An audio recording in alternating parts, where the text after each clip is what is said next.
Ito po yung nag-idolo kay Beyonce. Okay, Si Mami. Pakikuhan mo ako kay Beyonce ha. Wala pa si... Pakitouch eh. Mamaya pa yun si Beyonce, Mami. Mamaya. Mm-mm. Sino na dyan na? Ano pa lang yan dyan. Preparation pa lang yan dyan. Ganun. Oo. Yan ganda Mami yun. Ganun. Ayan Ignore lang.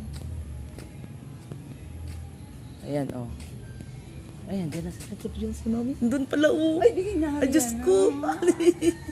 Ang ganda niya grabe Hala, parang hindi siya si Beyonce, Mami. Tingnan mo. Ito yung mga kapatid eh. Parang hindi siya, no? Mga kapatid yan ni Beyonce. Oo, ayan, God bless you. Hala, parang hindi siya siya, no, Mami, God bless you. Hindi ko lang kunin, guys, ha. Yan, Mami, Ang ganda ni Beyonce, oy. Alay,